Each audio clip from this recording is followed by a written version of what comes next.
Hey, Katy, how are you? Welcome to the show. I'm doing very well. How are you?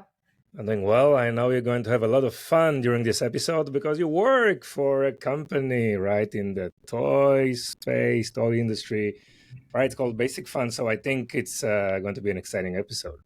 Yes. Actually, it's funny. My background usually is a bunch of toys, but I am Okay. recording from home today because it is so much fun in my office. We don't want to have Okay. interruptions. So all this background, we can edit it later. You bring this, nice toys, and we put it in the background.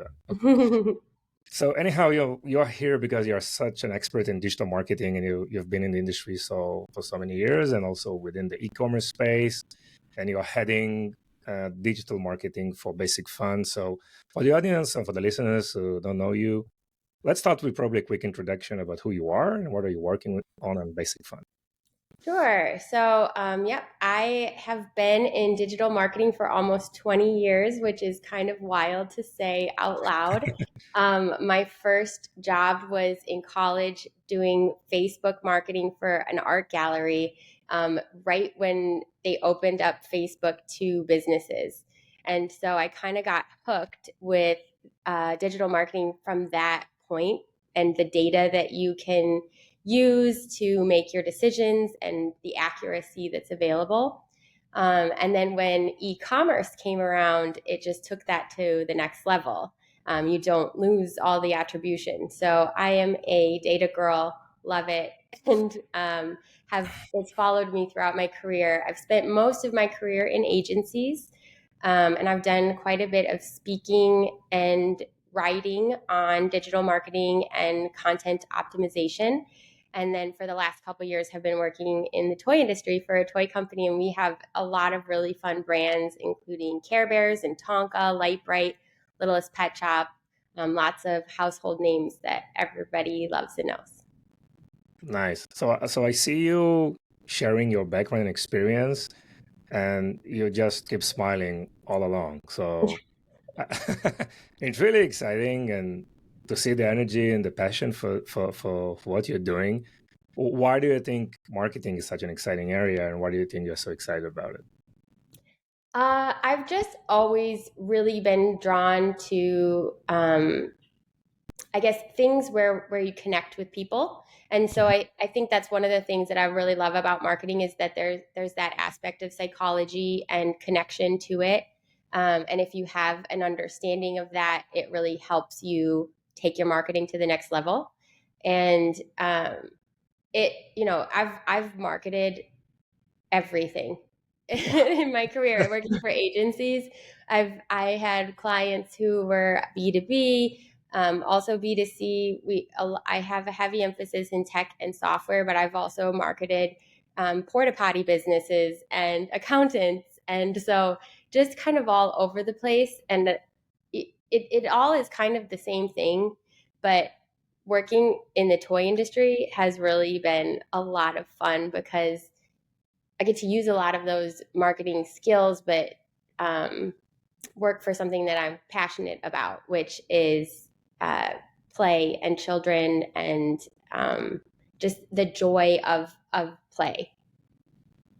So, what are your observations from 20 years in the marketing industry? I mean, it looks like it's getting more and more complicated, right? I mean, there are all these siloed communities, and you need to be specialized in each and every one of them, and the tech to support that. And now AI. I mean, it looks like it's a never-ending roller coaster of more complicated, markets, tasks, processes.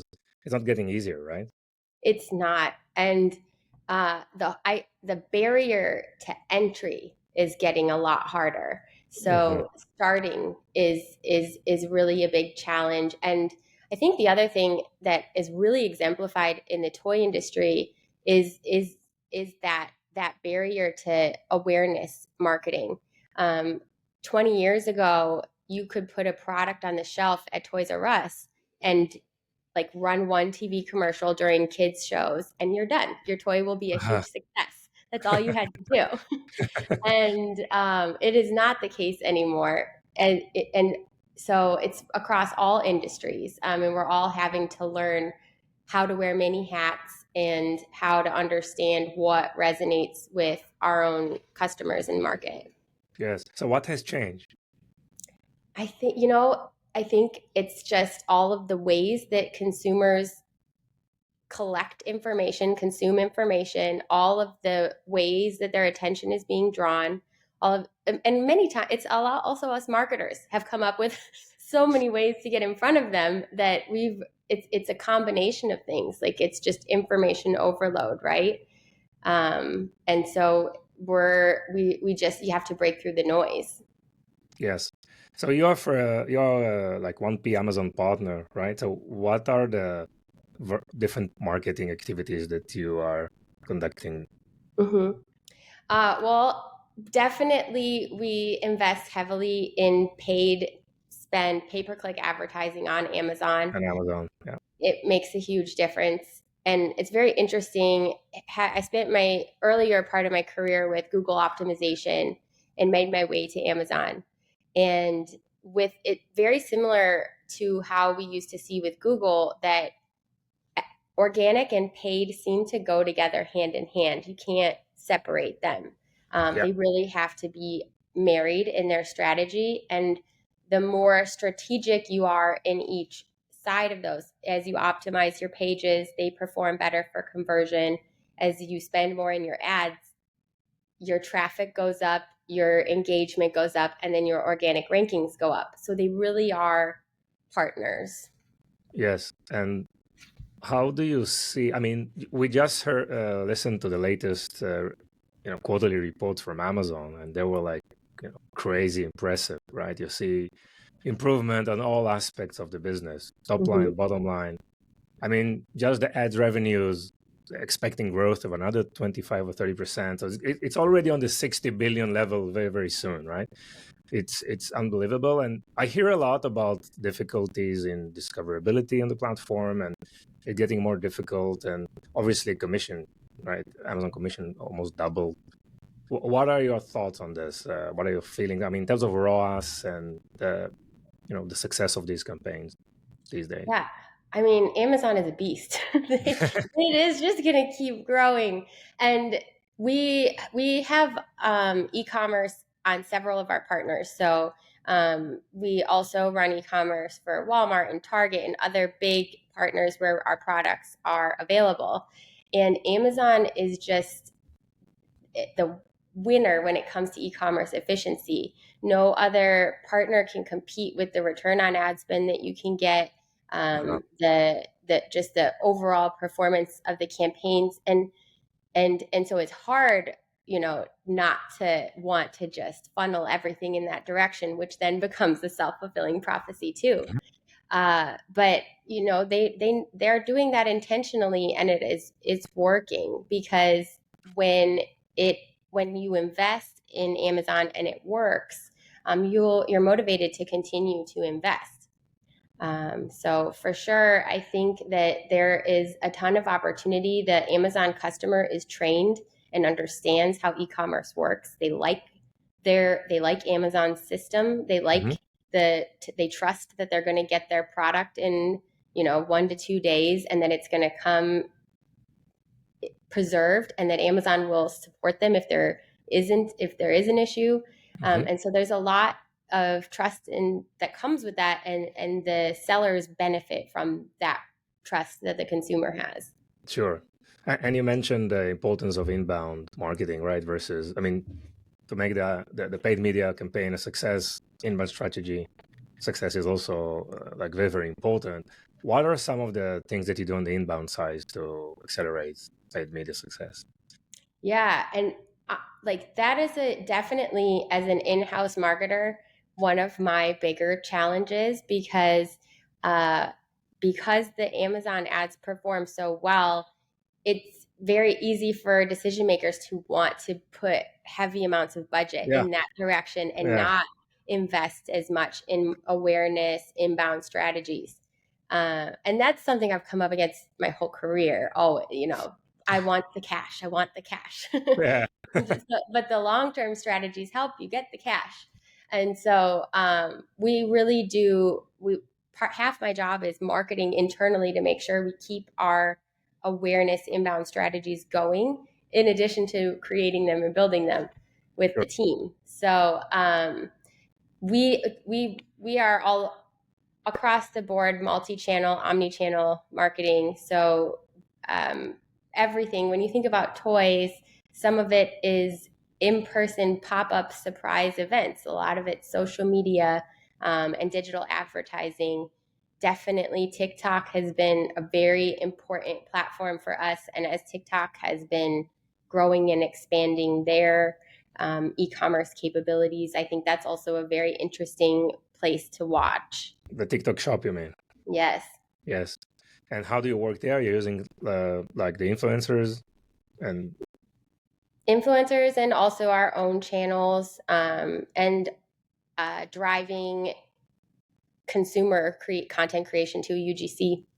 yes. Any special rules because it's like a kids products and toys or It is very challenging yes. With marketing to kids. So you cannot drive to a link where they can purchase to any kids under the age of 12. There's lots of rules and regulations around it, as there should be. I have 3 kids. I also do not want somebody sending my kids somewhere where they Sure. can spend all my money. But you know, you want to get in front of kids and help them see what's available. And so there's lots of great ways where you can make it fun and exciting and engaging. But primarily when it comes to digital marketing, e-commerce, social advertising, anything along that, we're targeting the parents and marketing to the parents more than the kids themselves. Yes. And as a first P Amazon partner, I know that it's very important to maintain and manage day-to-day the partnerships with Amazon, right? Like keeping those relationships intact and getting their feedback. So how this process is usually, work? I mean, on a day-to-day basis. Yeah. Yeah, it's interesting because there are a lot of benefits that come from being that 1P level partner. For sure, Amazon, I think, prioritizes you holding on to your buy box Yeah. or some of those type of benefits. We can get FOB purchase orders, which is, of course, helps us out financially.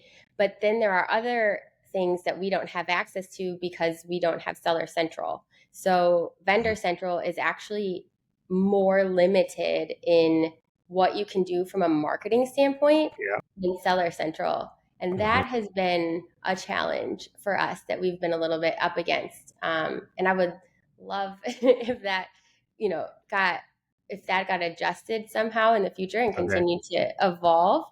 But I do have jealousy sometimes when I see all the things that people get to do in Seller Central. If any one of our listeners is from Amazon, please Yes. take note, right? Yeah, interesting. So, yeah, I mean, I know you have a very strong SEO and optimization background, right? And I know it's a longer play. It's probably also relates to the amount of budget that you put in place. So it's like a big player's game, right? And what is it for you, let's say the optimization part of a website and customer journeys? What's your thought process around this stuff? I think it's incredibly important. Having sort of been raised on Google optimization and inbound content strategies that are heavy in keyword research and just really making sure you have everything buttoned up in that side, that was very important to me when I came on to Basic Fun. And so we invested a lot of time in making sure our back end was really optimized. So going through and anything that Amazon would offer as a potential, can we optimize adding all the alt text, like all those little details, really thinking about the keywords. And we use Helium 10 for our keyword research. I know there's lots of tools that people like. We like that one.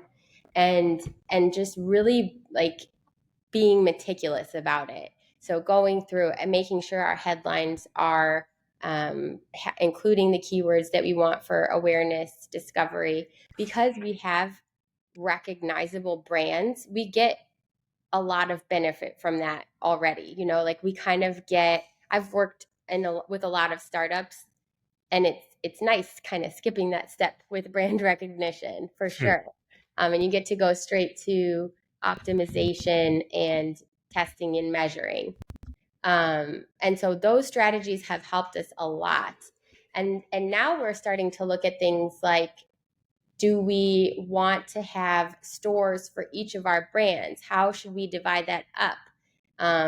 Do we want to think about particular marketing campaigns that we're running outside of Amazon and set up storefronts specifically for that campaign? Really taking some of these strategies to the next level for conversion optimization. And that's been really fun. Yes, because you think that it's better to direct them probably to a landing page versus to the Amazon page, or yeah, because it yeah. creates that kind of more unified customer experience.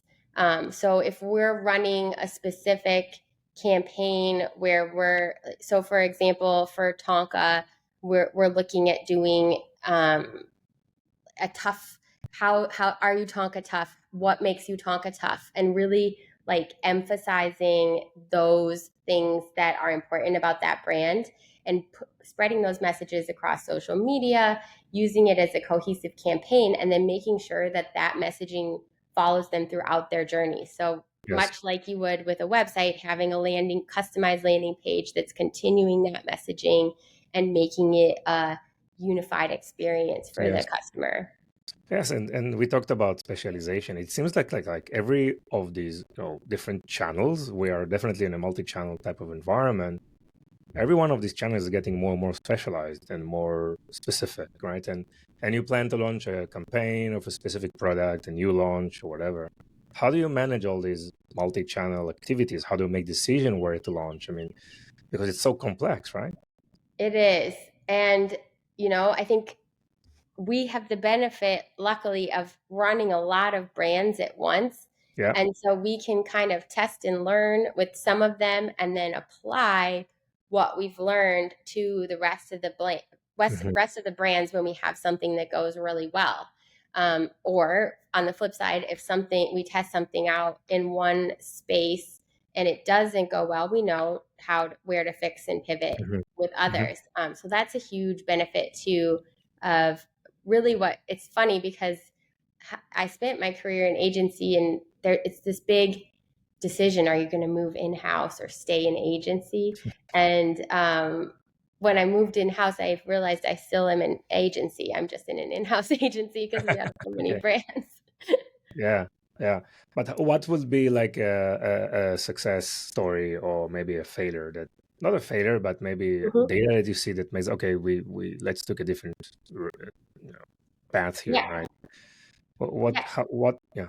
So kind of what I was talking about before with storefronts was a big decision that we were looking at this past year. So historically, we had all of our brands in a basic fun storefront, and we collected everything into one place and thought that there'd be benefit in cross-sell and creating that journey for customers. But then as we were working through it, we realized that limited us in our ability to optimize our targeting for brand, like in the store section of brand ads and other factors in that way. So we moved to setting up a Care Bears storefront and tested it with Care Bears first and saw our conversion for the storefront go through the roof. Wow. And so now we're rolling it out to all of our other brands. And so the benefit of the unique brand storefront outweighed the benefit of being able to cross-sell between the brands. Interesting. You think this is something that is specific to the toy industry or to that specific niche, or is it something that other brands can relate? I would bet that would be all brands, because once you can really establish a brand registry and make sure that you have that funnel fully set up, there is a lot of benefit to that. I think it would be different if you had maybe like some type of consumer product where there is a lot of more crossover, maybe apparel or something like that. But you'd maybe have to weigh it a little more closely, but I don't know. There is a lot of benefit to having that unique storefront. Yes, yes.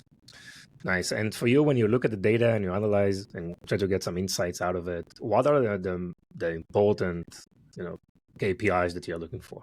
Mm-hmm. Well, definitely return on ad spend for ads is one of our top KPIs.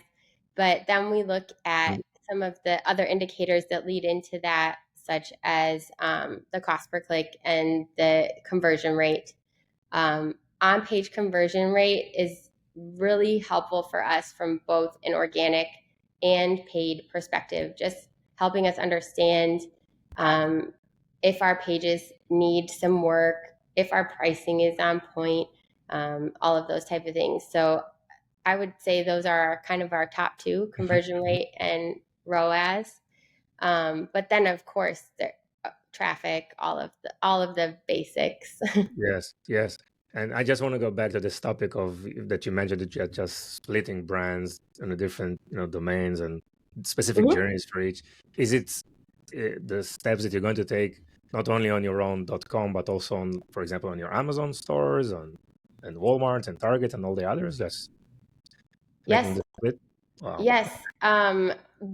We don't have the capacity to set up unique websites for each of our brands yet, I don't think, and I don't know that that would help because um, as a manufacturer, we don't send as much traffic to our website. A lot of our traffic is directed to our retail partners. Yes. So it kind of solves setting up the individual brand storefronts solves a lot of that problem. But we have gone to creating branded social media profiles for each of Mhm. our brands, making sure that they each have their own voice, so to speak. Yes.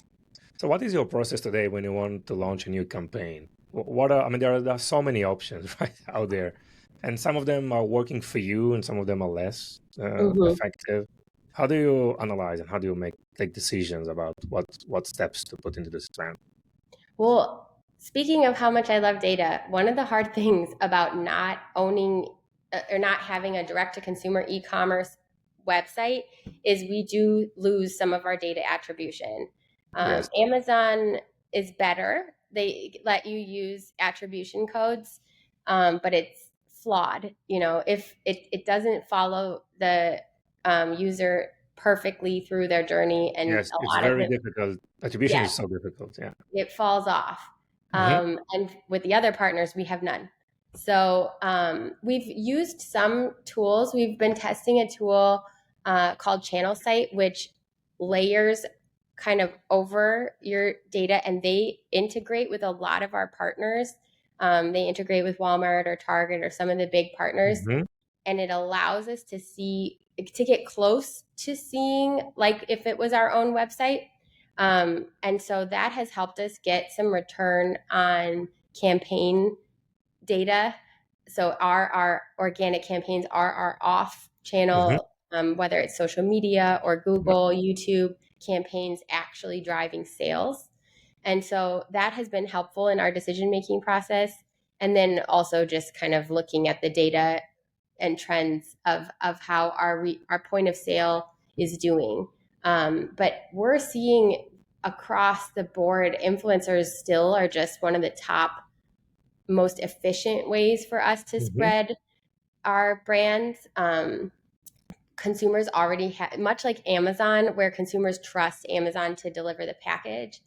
Influencers spend a lot of time building up trust with their followers, with their audience, and getting that buy-in from them. So when they share something, their followers, have that trust established. And so it just kind of removes a little bit of a barrier, Hmm. cuts some steps out of the process. So that still continues to be one of our top um, channel, like ways Yes. to get our message out.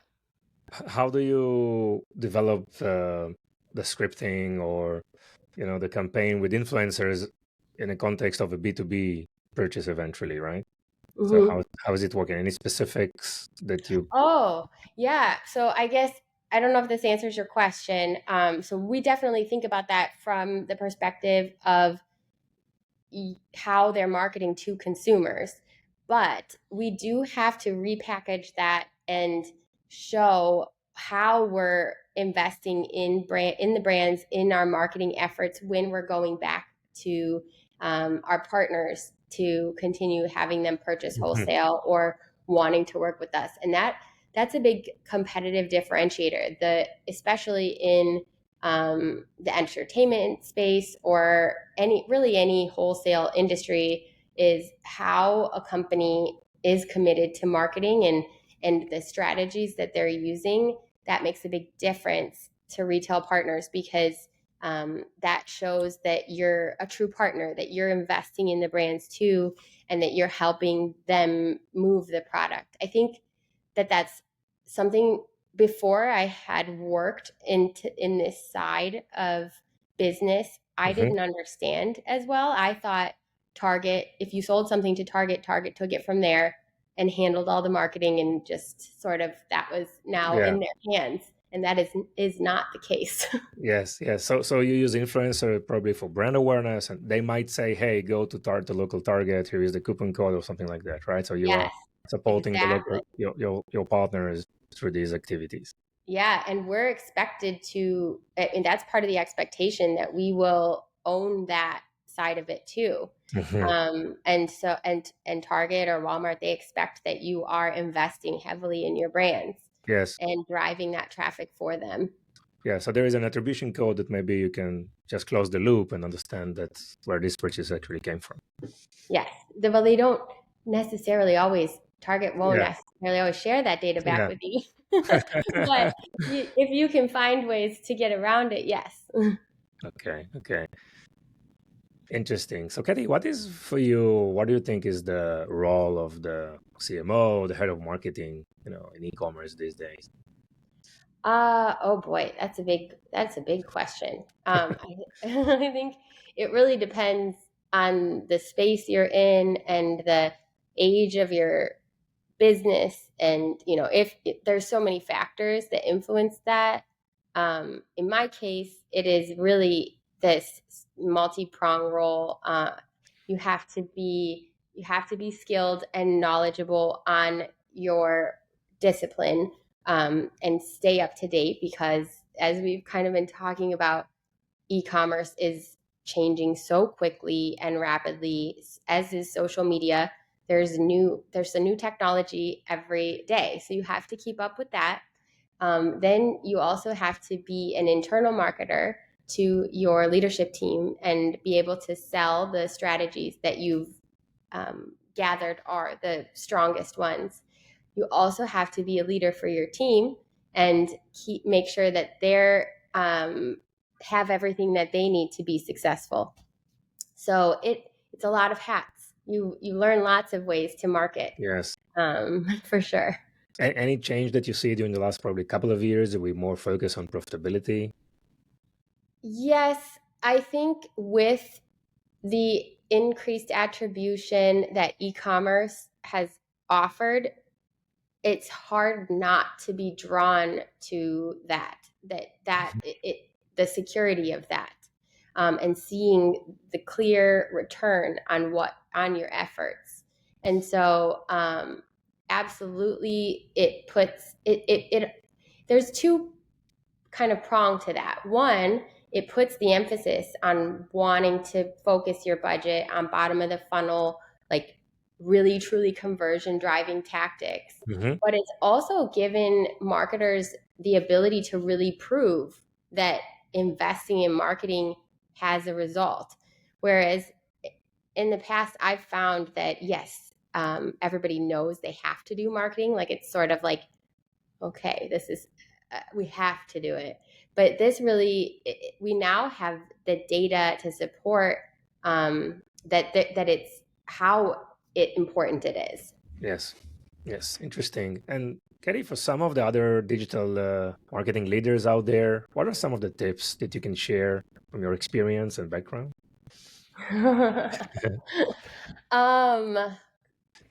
I think that always finding joy and learning is one of the best things that will help you as a marketer, because it is always rapidly changing and there is so much to know. Picking a vertical or a area that you really connect to, and then making sure that you continue to learn and grow with it, And I really have, I'm a big believer in also marketing events and like networking with people within the industry, particularly if you're an in-house marketer. You become on an island a little bit, and it's so useful to and beneficial to get out with other marketers, talk with other marketers, share strategies, just like your listen to podcasts, just like yours, and continue educating yourself and connecting, because it is always changing. There's so much to know, but also it brings like a sense of validation to the work you're doing too, because when you're in a sea of people who have a lot of other functions in an in-house role, sometimes that can get lost. There's so many other priorities, and Right. so connecting with other marketers can help you reestablish and reaffirm some of the things that are important. And how do you do that? Is like going to exhibition, to conferences, Mm-hmm. or to be Yep. part of a community, right? Yes. What it is. Local communities are great. They're like in all of the places I've lived, and I've moved around quite a bit in the US, we have a lot of local marketing communities. So AMA is a great big one, but there are also a lot of smaller organizations. I was part of a search community in Minnesota, in Texas, in Florida. I know that they're all over. And those are great ways to connect and meet people, find jobs, and also just continue educating Yes. yourself. It also has a probably direct impact on the joy factor that you mentioned before, which is this is the first thing that you said, right? Yes. Joy first, then continuous learning. Yeah. Great, Katy. This is the part where you are going to share with us a fun fact about yourself. All right. It's Fun most, fact about yeah, myself. Yes. yeah, Well, one of the funny things that we do when someone starts at our toy company is to tell stories about our favorite toy growing up. And so many of the people I work with, favorite stories are some of the toy brands we work on. My wow, Little Pony, Light Bright, Tonka. They're just such iconic and sure. brands that is the case. But I actually was not a big toy person as a kid. But surprisingly, based on my joy of learning, I was a book person. So I don't have a lot.